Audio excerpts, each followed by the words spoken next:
안녕하십니까. 프롤로 의원의 정재욱 원장입니다. 오늘은 정맥 통증에 관련된 치료 사례를 말씀드릴 시간입니다. 하나씩 그 내용을 보면서 제가 소개를 해드리겠습니다. 첫 번째 사례인데요. 팔꿈치랑 손목이 아파서 오신 분이에요. 모든 병원에서 팔꿈치랑 손목이라고 하면 골프 엘보 등등등의 병을 먼저 진단을 많이 하는데요. 이 환자는 다른 병원에서는 척골신경 이상이라고 했대요. 척골신경이라는 것은 팔꿈치의 안쪽을 지나가는 신경인데요. 그 신경이 어떤 이유에 의해서 자극을 받으면 그 척골신경의 영역에서 저림감, 찌릿찌릿함, 감각 이상 이런 것들이 되게 나타납니다. 이분을 제가 진짜 척골신경 이상일까? 하는 마음으로 먼저 초음파를 했습니다. 제가 여기 영어로 써놨는데 얼라너브라고 써놨는데요. 이게 척골신경입니다. 이 척골신경은 근육 사이로 이렇게 지나가는데요. 지금 척골신경이 근육 사이로 지나갈 때 모양은 정상입니다. 요거는 내측 상과라고 하죠. 그 부위에 있는 척골신경의 모양인데 역시 특별한 소견은 없습니다. 초음파를 옆으로 90도로 돌려서 본 게 아니고 장축으로 길게 잘라서 이렇게 본 건데요. 역시 큰 문제가 없습니다. 이런 거를 다 척골신경에 어떤 이상이 있는지 여부를 초음파로 진단하는 건 아니지만 초음파의 모양으로 어느 정도 감별을 해낼 수는 있습니다. 어쨌든 지금 문제가 없고요. 과연 척골신경의 문제일까 하는 마음으로 초음파를 좀 더 뒤져봤는데 신기한 소견을 발견했습니다. 표시한 요 부위, 요거는 척골신경이고요. 이 척골신경 바로 옆으로 무언가 빨갛게 보이는 소변이 보이는데 얘는 척골신경 근처에 있는 정맥이었습니다. 정맥이 신경을 통해서 신경 옆에서 이렇게 빠져나가고 있는 모양이었는데 역류가 되고 있었죠. 다리 쪽만 있는 게 아니라 팔 쪽에도 정맥에 역류가 있을 수 있습니다. 뿐이 아니고 얘가 이 척골신경 주변으로 이렇게 감고 지나가는 어떤 패턴을 보이고 있었습니다. 이런 경우에 혈관의 역류에 의해서 신경에도 영향을 받을 수가 있고 신경에도 역류가 생길 수가 있습니다. 즉 척골신경은 잘못이 없지만 척골신경 주변에 있는 혈관의 어떤 문제, 즉 여기서는 혈관 정맥의 역류인데 그 정맥의 역류가 척골신경에 영향을 줄 수 있는 거죠. 그래서 과감하게 이 부위에 혈관을 폐쇄하는 혈관 경화 주사라는 것을 했습니다. 보통 혈관 경화 주사는 다리 쪽에 많이 하는데요. 이 팔이나 몸 쪽에서도 그걸 시도할 수가 있습니다. 이 환자는 어떻게 됐을까요? 여기에 있는 신경을 차단한 후에 팔의 저림 증상과 본인이 불편해하던 그 증상들이 호전이 됐습니다. 2주 후에 다시 내원하셨을 땐 증상이 거의 소실되었고요. 신기한 사례라고 할 수 있겠습니다. 첫 번째 사례였습니다. 자, 이번엔 두 번째 사례입니다. 이거는 좀 더 혈관의 역류에 아주 흔한 사례인데요. 종아리가 무겁고 그리고 발 뒤꿈치 부위가 아프고 또 이 특징인데요. 쥐도 나서 밤에 잠드는 게 힘들어요.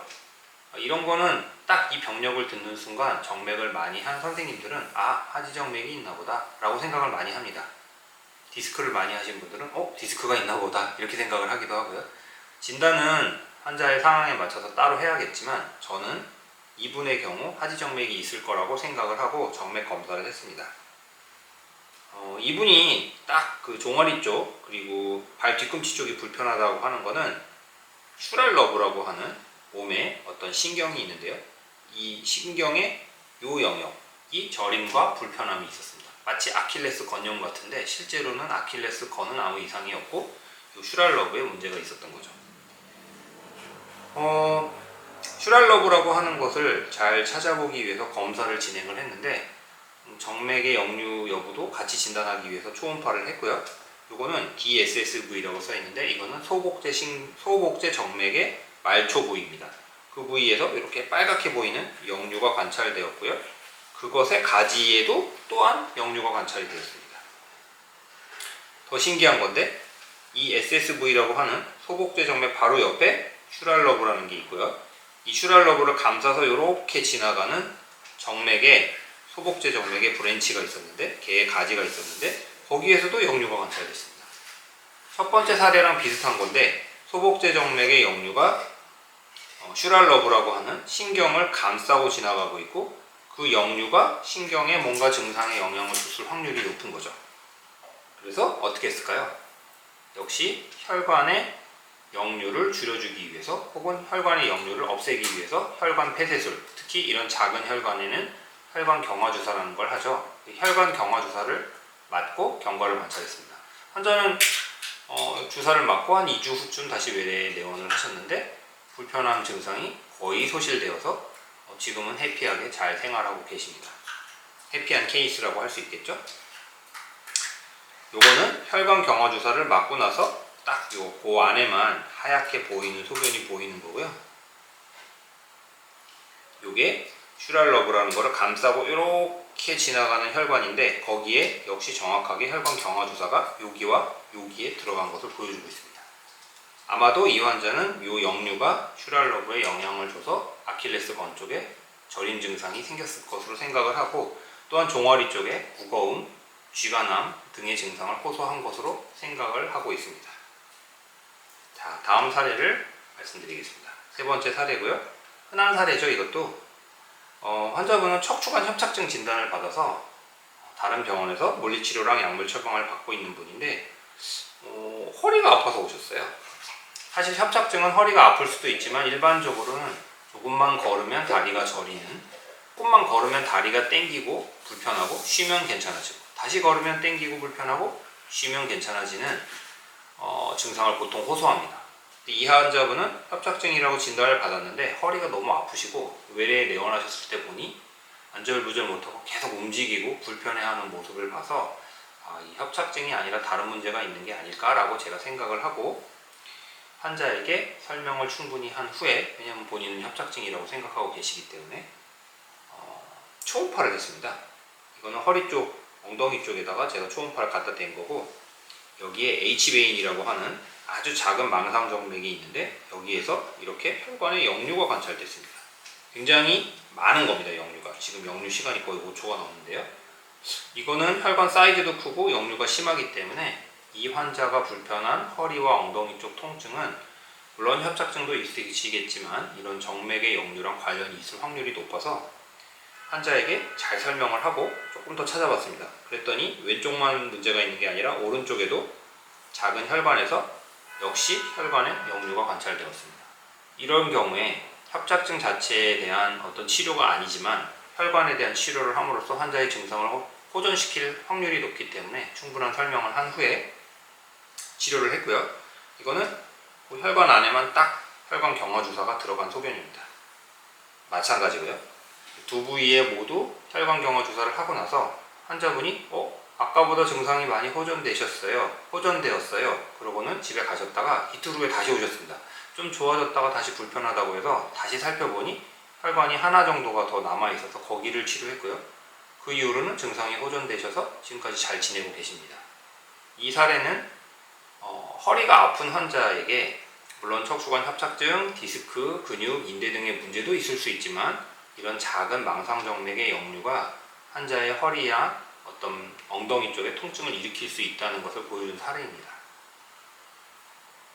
자, 이번에는 목입니다. 목 아프셔서 병원 다니시는 분들 많죠? 목 통증이 심하신데 도수치료도 해보고 신경 차단술도 해보고 프롤로 주사도 해보고 물리치료는 당연히 해보고 이런 치료를 했는데 증상이 나아지지 않아요 라고 오셨습니다. 여기서 주목해야 될 거 5년입니다. 5년이면 상당히 오래된 거 아닌가요? 그리고 그 정도면 혹시 디스크가 터진 거 아닐까 여러 가지 걱정이 있으실 텐데 만약에 디스크가 심했다면 이분은 디스크 시술을 했겠죠. 수술이나. 이분은 MRI를 찍었는지까지는 제가 정확히 기억이 나지 않습니다만 아마도 디스크는 아니었던 것 같습니다. 왜냐면 5년간 아팠으면 일반적으로 많은 병원에서 MRI를 찍어봤을 거고 디스크가 심하다면 수술이나 시술을 했을 테니까요. 어쨌든 이분은 그랬고요. 이분이 불편하다고 하는 데가 딱 여기입니다. 승모근이 있고 귀 뒤, 목 뒤, 그 다음 두통이 약간 동반되어 있는 이거는 지금 정맥의 그림인데요.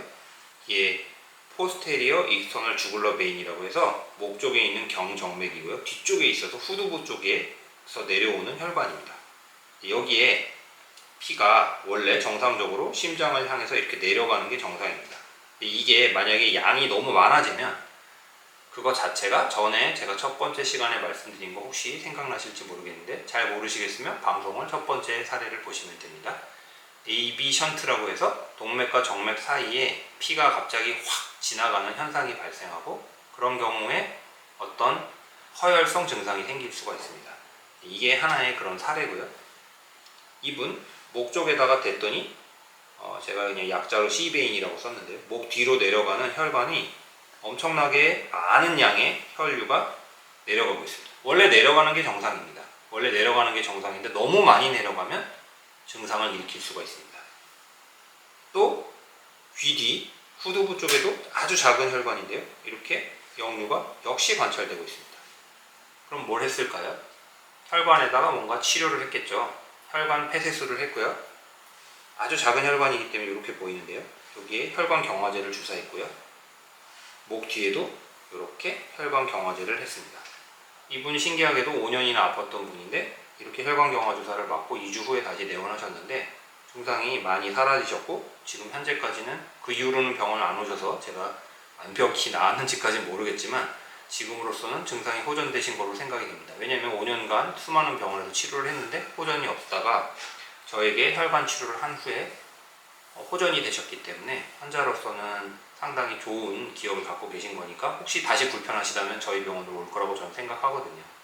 어쨌든 목과 손목, 어깨 이런 데에 상지 쪽에서도 이런 혈관의 어떤 문제가 통증을 특히 만성적인 통증을 일으킬 수 있으며 그것이 진단이 된다면 목에 혹은 어깨에 그런 혈관 쪽에 치료를 함으로써 증상을 호전시킬 수 있다고 하는 저의 생각입니다.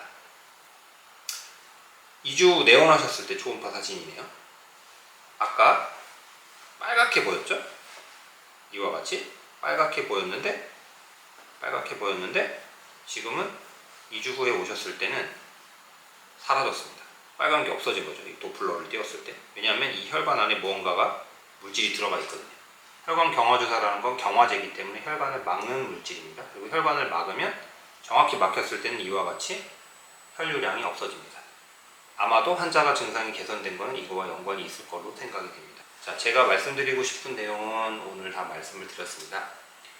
정맥이 모든 병을 일으키는 것은 물론 아닙니다. 그렇지만 만성적인 어떤 통증, 특히 근골격계, 어깨, 목, 손목, 팔꿈치, 허리, 엉덩이, 다리, 발목, 발바닥 등등등 여러 군데의 통증을 만성적으로 일으키고 있으며 다양한 치료를 했음에도 불구하고 호전이 전혀 없거나 계속 반복된다면 원인을 찾아봐야 되는데 그 중에 한 가지가 분명히 혈관의 역류라고 생각을 하고 그런 혈관의 역류가 있다고 의심이 되신다면 혈관을 잘 보는 여러 병원에 가셔서 정확한 진단을 받고 거기에 맞는 치료를 하신다면 만성 통증으로부터 해결이 되는데 분명히 도움을 줄 거라고 생각을 합니다. 저는 정재욱이었습니다. 혹시 궁금하신 사항이 있거나 질문 사항이 있다면 댓글을 남겨주신다면 자세하게 답변을 드리도록 하겠습니다. 감사합니다.